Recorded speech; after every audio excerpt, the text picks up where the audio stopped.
Your Excellency, Minister Børge Brende, our Ambassador Brown from my home country, India, leaders of the Rotary Club, distinguished ladies and gentlemen.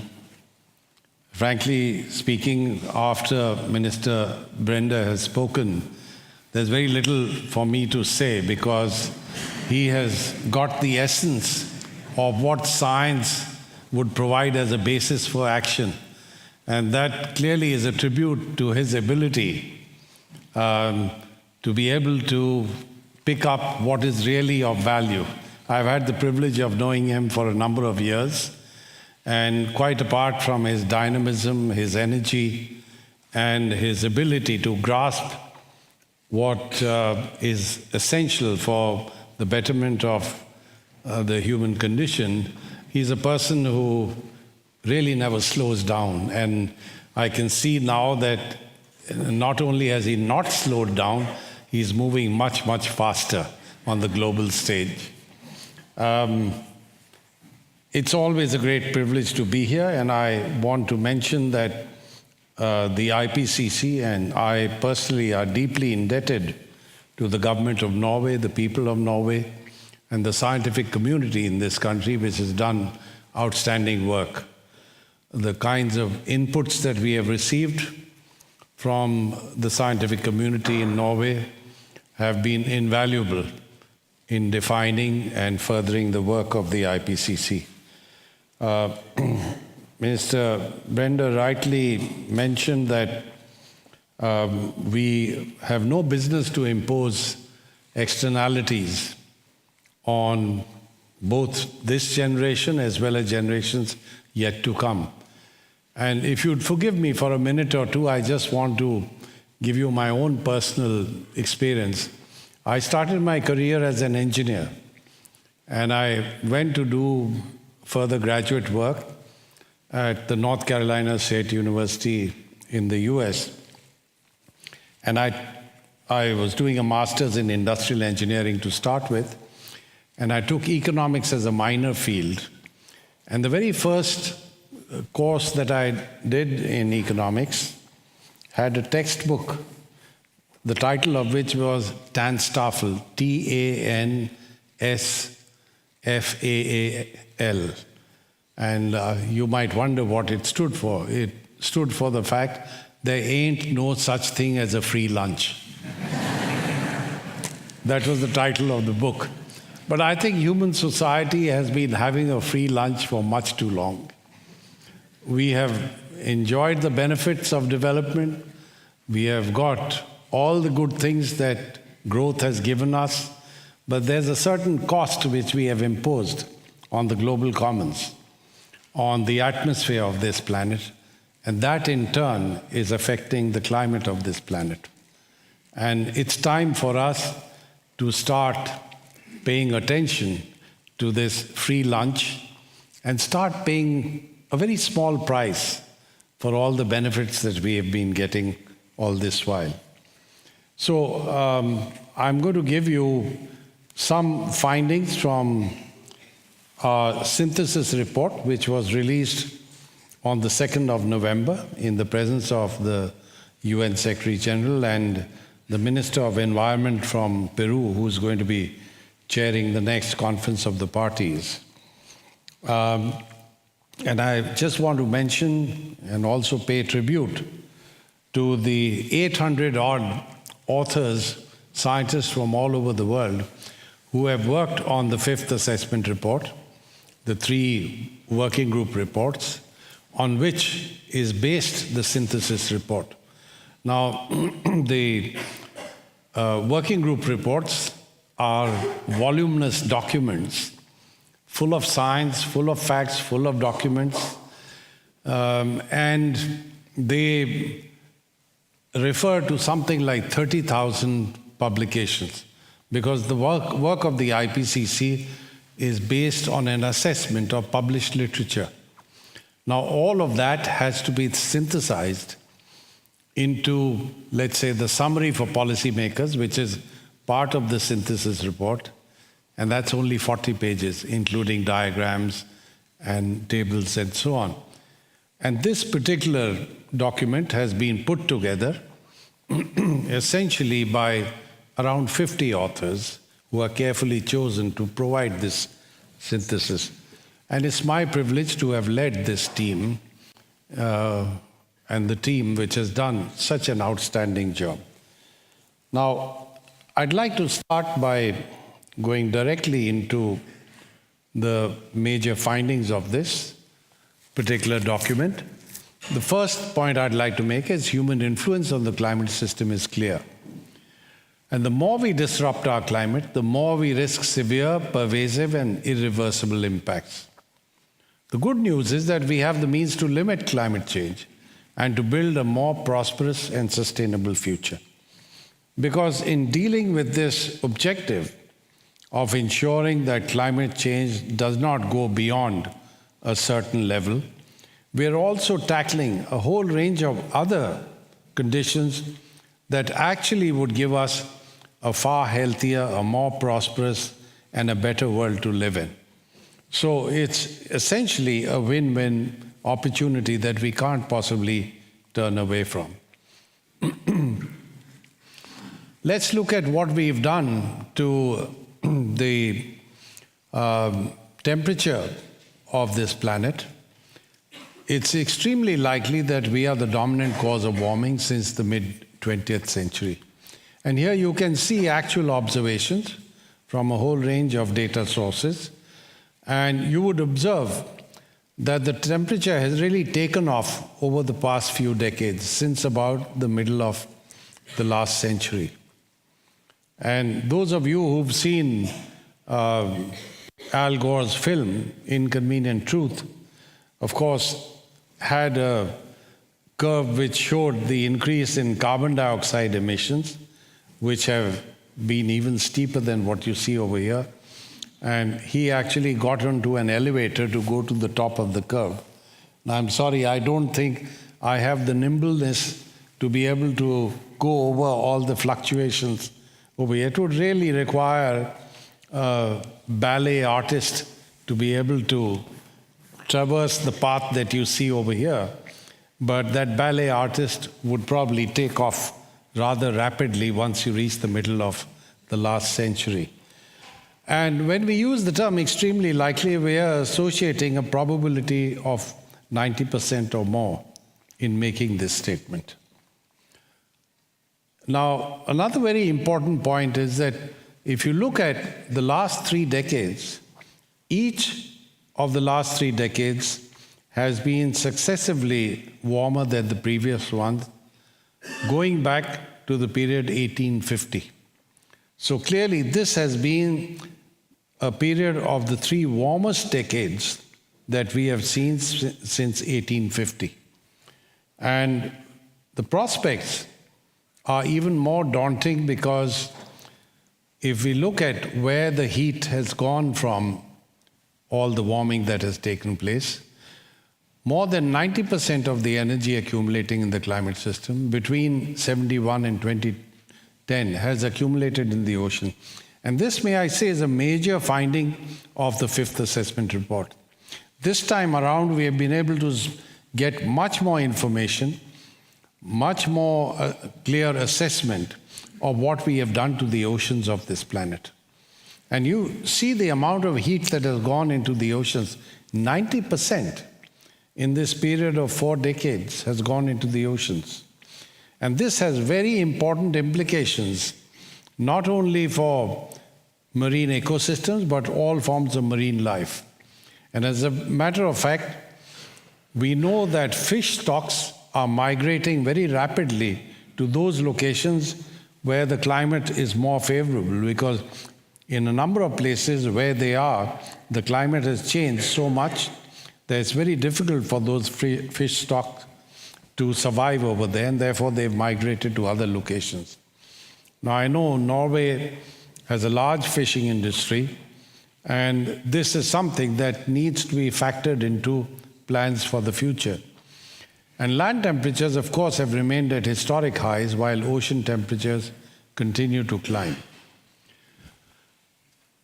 Now, greenhouse gas emissions, unfortunately, are now growing much faster.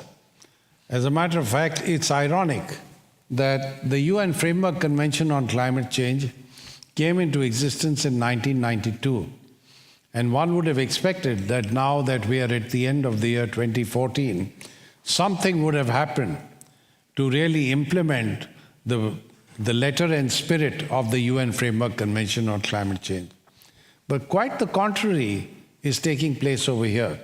Because if you look at the rate at which emissions, greenhouse gas emissions have been growing, well, up to the year 2000, if you look at the trend, it's about 1.3% per year in terms of the increase.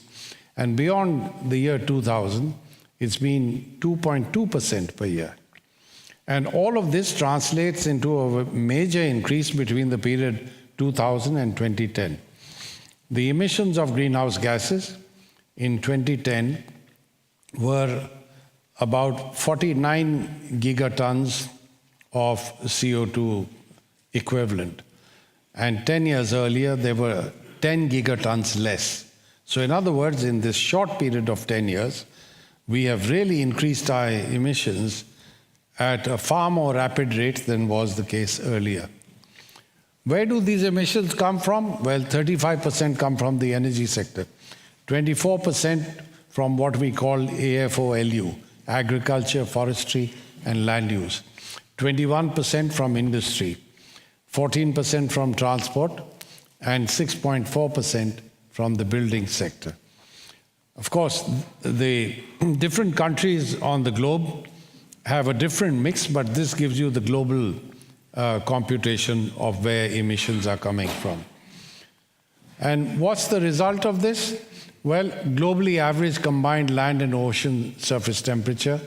This is very similar to what I presented a little while ago.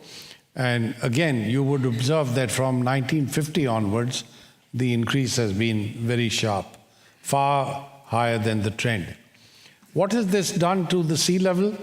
Well, the bodies of ice across the globe have been melting, and with thermal expansion of the ocean, these two factors combined together are giving us sea level rise, which in the period beginning of the last century to 2010 has been 19 centimeters on the average. It's not uniform because it varies from place to place, but the average has been 19 centimeters, which is pretty considerable given the fact that there are large parts of the world which have low-lying coastal areas, or for that matter, you've got small island states, and people living over there clearly perceive the risk of this trend. And I'll say a little more about future projections in a little while. Globally average greenhouse gas concentrations, the green line over here represents carbon dioxide, and you have methane and nitrous oxide below that. So the most rapid increase, as you would find over here, is with carbon dioxide. And if we look at where carbon dioxide emissions are coming from, the bulk of them are coming from fossil fuels, that's the dark shaded area, cement and flaring. And forestry and other land use have been contributing significantly, but in the last few years there's been a slight decline. And I want to give credit to the government of Norway for having been extremely proactive in helping other parts of the world reduce their rate of deforestation. And that's an absolute imperative. I mean, as we have said in the fifth assessment report, reducing deforestation and expanding afforestation are important choices that we have as part of mitigation strategy. So this is an integrated view of the four pictures that I've just projected to you, and you can see what's happening largely as a result of increase in carbon dioxide emissions.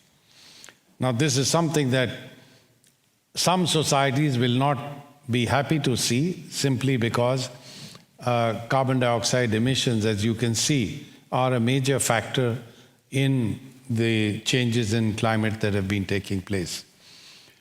What does this do to the impacts? Well, some of the changes in extreme weather and climate events observed since about 1950 have been linked to human influence. And this, may I say, is again a major innovation that has come about in terms of climate science.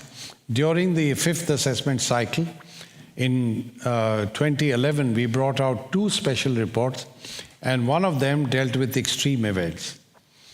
And I can say without any hesitation, the findings of that particular report have brought about a sea change. Because prior to that, the general perception among the public and leaders was, well, a little warming, it's not going to make a difference.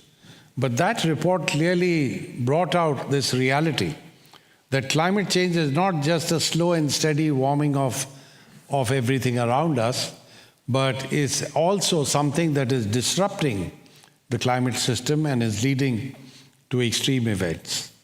I've had the privilege of going to Ny-Ålesund on several occasions, and this time when we were in Longyearbyen, the gentleman who was driving around the van in which all of us were is, I believe, a former captain of the Norwegian army. Wonderful guy, great sense of humor. And when we talked about climate change, he said, well, what's wrong with 2 or 3 degrees increase in temperature? This place will become much more livable. And I could see his point of view, but then I had to tell him that unfortunately, it's not going to be all that easy. There are also several other impacts of climate change that you need to take into account. So life may not be any easier. It might, in fact, become a little worse. Well, I'm sure he went and had a drink and forgot all about it, which is quite understandable. Let me take another set of issues that we need to be concerned about, because impacts are already happening, right from the tropics to the poles, on all the continents and in the ocean. And as it happens, it affects rich and poor countries together. I'll give you an example. If you take Hurricane Katrina, and I'm not for a moment suggesting that was the result of human-induced climate change. It could have been, it need not have been. But I have no hesitation in saying that events of that nature are going to grow in frequency and intensity. And therefore, if we need to prepare ourselves to deal with that kind of a future scenario, then just look at what Hurricane Katrina did. There are people who have still not recovered from it. And this happened in one of the most prosperous societies in the world. But there were poor people over there who have been completely wiped out and have not been able to recover.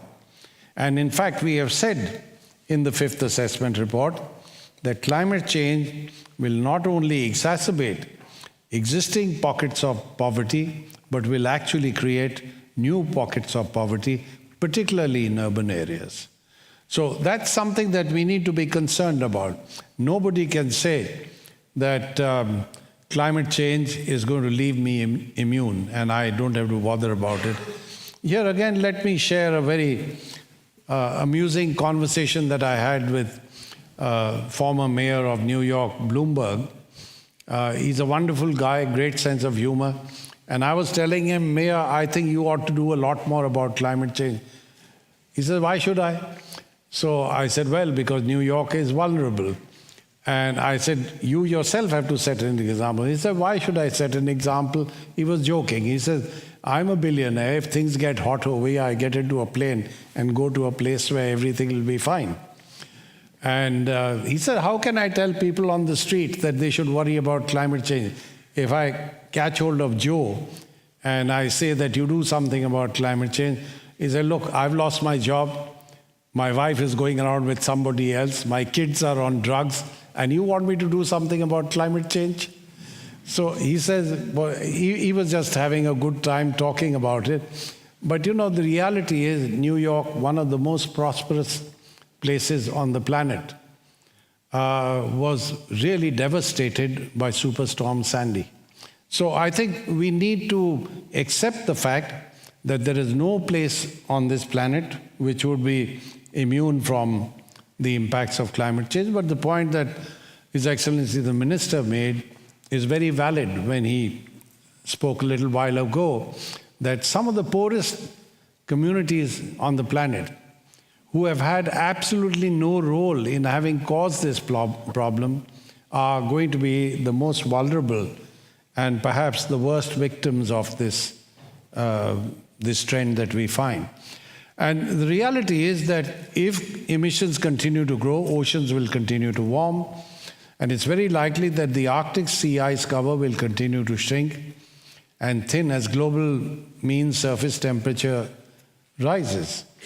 As a matter of fact, we have projected that if we follow the RCP 8.5 scenario, which is essentially a scenario where no additional mitigation efforts are taken in hand, then by 2050, in the month of September, you're not likely to see any Arctic sea ice. Now that, to my mind, is a very serious outcome that we cannot possibly allow this planet to face. And global mean sea level will continue to rise during the 21st century, and also global glacier volume will further decrease. What would be the impacts of these? Food and water shortages, increased poverty, increased displacement of people, and coastal flooding. So therefore, this clearly would be disruptive of all the stability that we see in life around us and have seen in the past.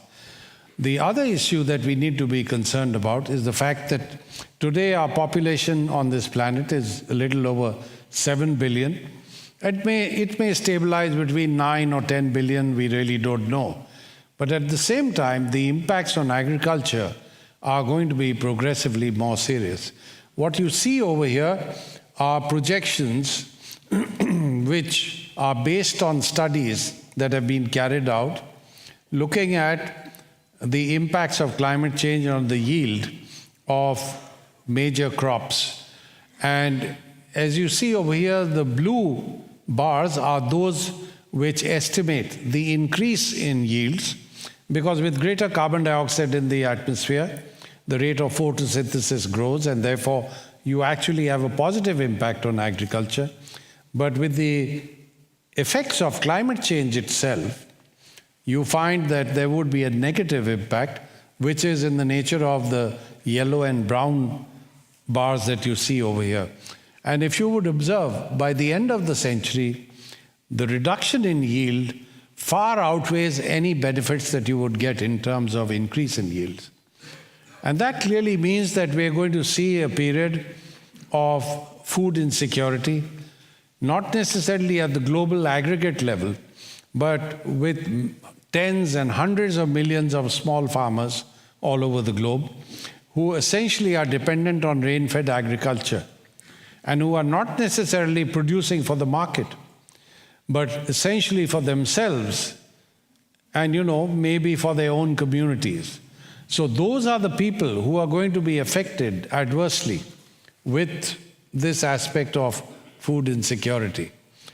Now, we need to stabilize the concentration of greenhouse gases in the Earth's atmosphere, and this means we have to move away from the baseline. What you find over here is the broad range of scenarios that have been assessed in the literature. You see the uppermost scenario, which is about the worst outcome that one can look at. And then the lower line is the scenario that essentially takes into account very stringent mitigation of emissions. And with this scenario, you actually find that emissions go into the negative range. And here is another depiction of this, which gives you the concentration of greenhouse gases in the Earth's atmosphere and the emissions that would occur in that period. Now, you would see from here that if you want to get to the level which would stabilize temperature increase to, say, below 2 degrees Celsius, then you would have to be somewhere in the range of 430 to 480 parts per million. And that's not very different from what we have today.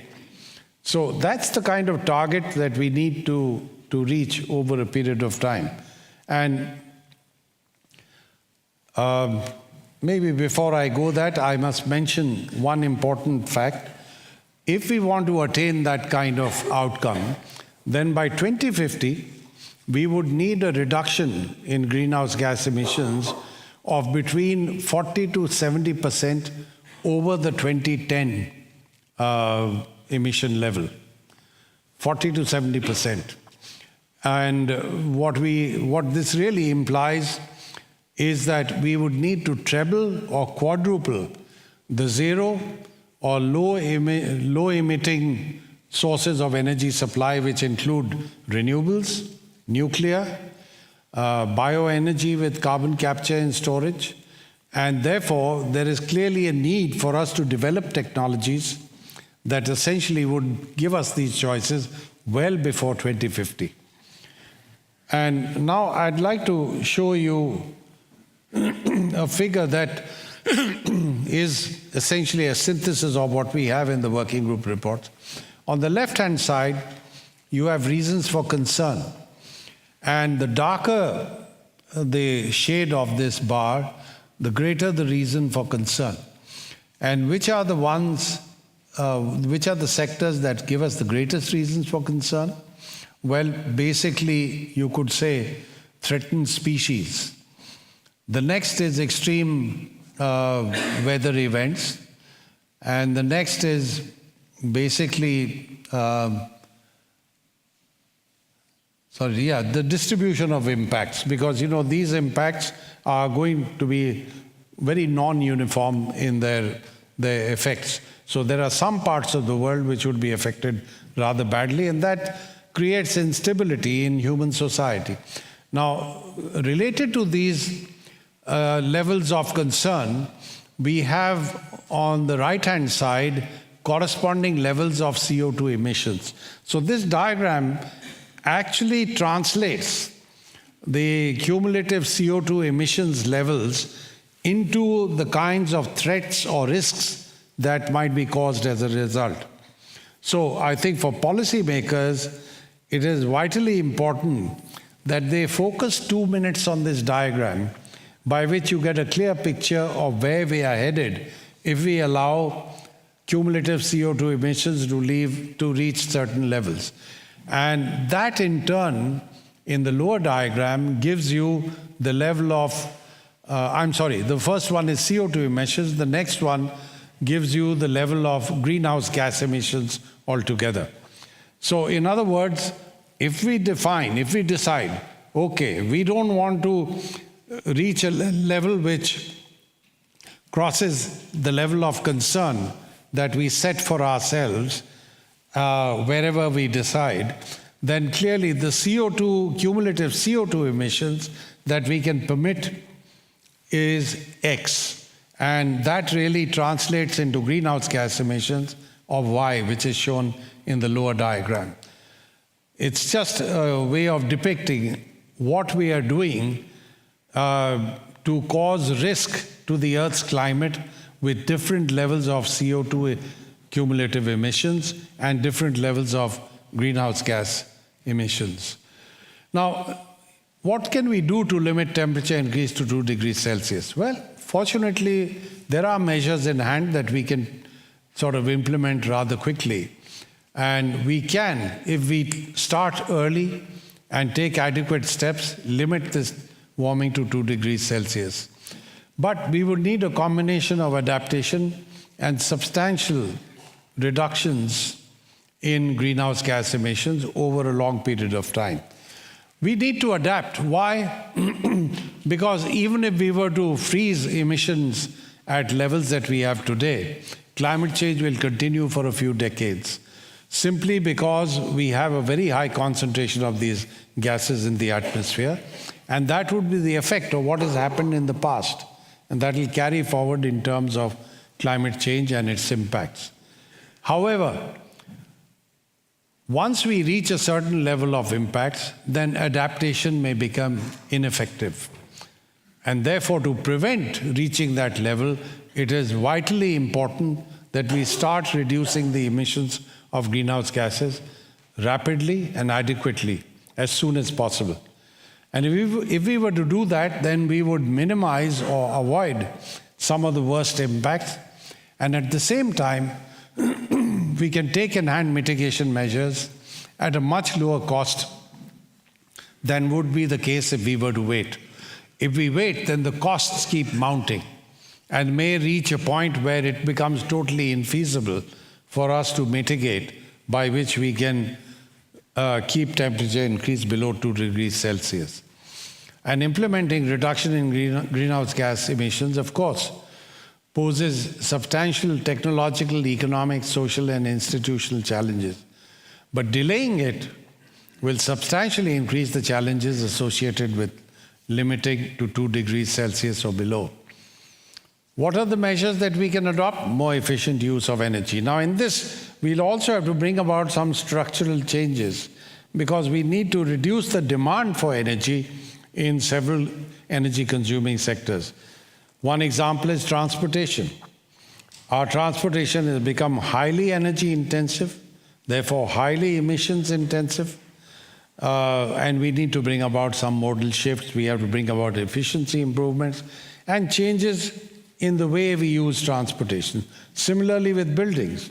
A large number of buildings can be built or retrofitted in a manner that would make them far more efficient in the use of energy and therefore lower in terms of emissions intensity. We need greater use of low carbon and no carbon energy. That means renewables, possibly nuclear, and of course improved carbon sinks, which means we have to reduce deforestation, eliminate it completely, and expand forestry area. At the same time, we need bioenergy with carbon capture and storage. And again, another very important factor is behavioral and lifestyle changes. And our behavior in terms of using energy can make an enormous difference, whether it's in the home or in the institutions and organizations where people work. I want to give you an example. A very good friend of mine who's a government official in India, his son was in school and he wanted to send his son for summer internship to my institute. Normally we don't take people who are below the university level, but this is a very bright youngster, so I made an exception. I took him as an intern, and he got so motivated about energy efficiency that when he went back to his school, this is the largest sort of private school in India. They are known as public schools because that's the British terminology. It's called the Delhi Public School, and they have thousands of students. He started a major mission in that school, got all the students organized, and within a period of a few months, he brought about a reduction of about 20% in the energy consumed in that school. And I believe the principal of the school normally has lunch and then takes a half-hour nap in his office. I hope he doesn't nap at other times. But one fine day, and he keeps the lights on, one fine day, he found his light switched off. So he asked the guard outside his office, "What's happened? Why have the lights been switched off?" He said, "It's the same boy. He came here and he insisted that I switch off the lights." So the point I'm making is that, behavioral and lifestyle changes can make such a difference. And I think each one of us can make a contribution in that regard. Now, I want to tell you that the cost of mitigation is really not going to be high. Of course, given the fact that we are increasing our emissions so rapidly, as I indicated earlier, this would represent a major challenge because it really means turning around and then reducing emissions. However, if we assume, as we've done in our emission scenarios, an economic growth rate of 1.6 to 3% per annum through this century, then the economic growth with stringent mitigation will be reduced annually by no more than 0.06%. And this really means that, let's say in 2030, the level of prosperity that the world would have reached would be delayed maybe by a year or so. And if you take into account the benefits of reduced climate change, then this may not be a cost at all. As a matter of fact, it could turn out to be a negative value. What are the co-benefits of mitigation? You have high levels of energy security, lower levels of air pollution at the local level. There are several countries in the world, and now more so in the developing world, where cities have become terribly polluted. If we reduce emissions of greenhouse gases, then the local environment will improve. And of course, unmitigated climate change will create increasing risks to economic growth. Every time there's an extreme climate event, it really has a major setback to that area in terms of economic activities. If you look at the impacts on agriculture with reduced yields, you would clearly have a reduction in economic output. So there's a whole range of impacts of climate change which actually would reduce economic growth and development. Now, the choice is very clear. If we go on the path of stringent mitigation, you would have a world which is somewhat shown in the left-hand side of this diagram, which means temperature increase would be reasonably low and perhaps manageable. If you allow no additional mitigation, then you get a picture as you've got on the right-hand side, where clearly the temperature increases are enormous. And as you can see in the Arctic region, you have the highest increase in temperature. It goes into the dark range, 8, 9, 10 degrees Celsius. And that, therefore, I think for a country like Norway, and of course for the whole global community, this is an issue of major concern. We cannot allow this condition to evolve over a period of time within this century, because that would cause major havoc and devastation. So let me now go to the central objective of the UN Framework Convention on Climate Change, which is essentially to see that we prevent dangerous anthropogenic interference with the climate system. And it also defines what such a level should be. It should allow ecosystems to adapt naturally, ensure food production is not threatened, and should enable economic development to proceed in a sustainable manner. Now, science really cannot tell you what is dangerous. Science can give you information because decision-making and deciding what might be dangerous is really a function of governance, ethical issues, equity dimensions, value judgments, economic assessments, and diverse perceptions and responses to risk and uncertainty. Different societies have different perceptions of risk. And this is something that the global community under the UN Framework Convention on Climate Change has to determine on the basis of all these considerations. However, it's important for us to remember several findings from the fifth assessment report. There'll be more intense and more frequent extreme precipitation events over many regions. It's likely that the Arctic Ocean will become nearly ice-free in September before mid-century, according to the RCP 8.5 scenario. Projections of reductions of renewable surface water and groundwater resources in some regions. So water can be a major problem for human society, and it could, in fact, climate change, we have said, could contribute to the drivers of conflict in different parts of the world. And projections of reductions in renewable surface water, this, of course, has direct impacts on our lives and livelihoods. Displacement of people, risks of violent conflicts, and the risk associated with crossing certain thresholds increases with rising temperatures.